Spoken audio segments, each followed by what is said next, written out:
Good morning. We wish to congratulate President Bouterse of Suriname, the ministers here present, the chair of the National Assembly who worked with us, and the government of Suriname and the people of Suriname who, with the support of the United Nations, have organized this very, very important meeting to constitute the HFLD countries as a group working towards justice, towards your ecological goals, your environmental goals. This is very important because, as we saw, right now, there is more financing going to high deforestation countries than to low deforestation countries. There's a perverse incentive. They're not being recognized, the countries that are conserving their forest cover. That should be remedied. At the same time, every country has some degraded land, and the restoration of that land is also a high priority.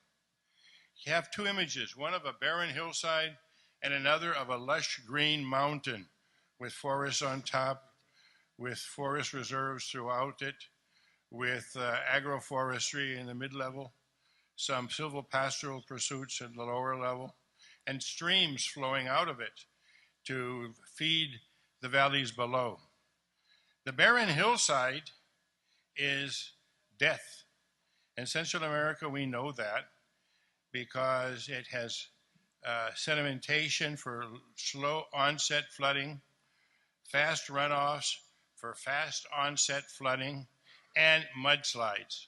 In Hurricane Felix, in 1998, we had 20,000 deaths in, it's Hurricane Mitch rather. We had 20,000 people killed or missing due to mudslides, of which over 3,000 were in Nicaragua when the whole side of the Casitas volcano came down, burying the villages below. So this recuperation of the degraded land requires fixing the soil with the vegetation, planting water that the trees produce, reestablishing the habitat, and the fauna is very grateful. If you reestablish the habitat, they return. We consider this to be the absolute best form of adaptation, increasing the resilience of the ecosystems, of the natural ecosystems. That's our best adaptation bet. And to keep the high forest cover is a huge boon to the countries and to humanity. I was recently co-president of the Green Climate Fund. I've been reelected as one of the members representing Latin America and the Caribbean in the Green Climate Fund for the next 3 years.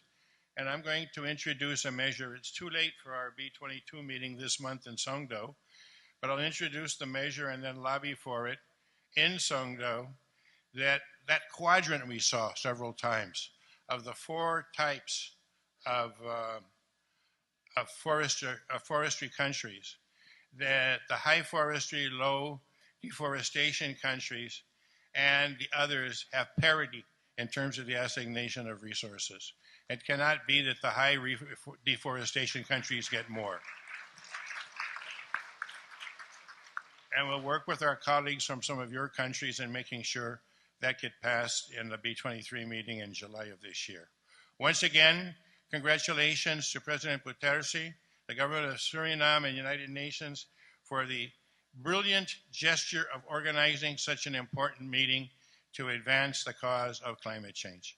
A final thought is that if we do not achieve the 1.5 degrees, we should all be cognizant of the fact that if the average world temperature goes to 2, 3, 4, and 5 degrees, we will not achieve either the Sustainable Development Objectives and the Agenda 2030, because there will be less water, less food, more disease, more poverty, more sickness, and we will have failed both in Agenda 2030 and in the 1.5 that IPCC indicates is absolutely necessary.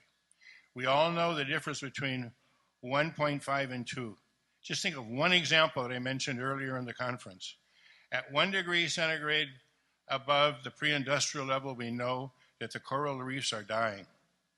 At 1.5 degrees, IPCC, the scientific panel, tells us that we will lose 70% of the world's coral reefs.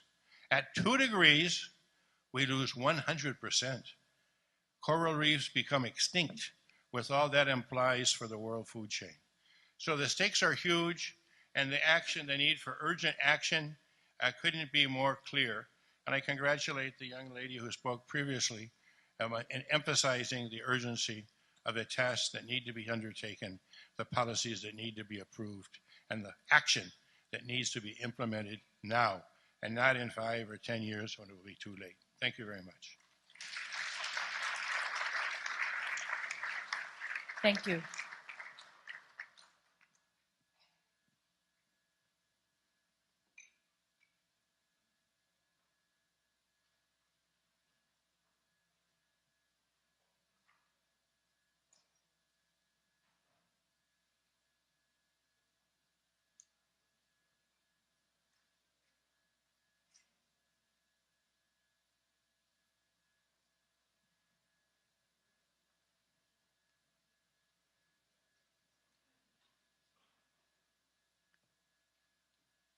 Okay, thank you.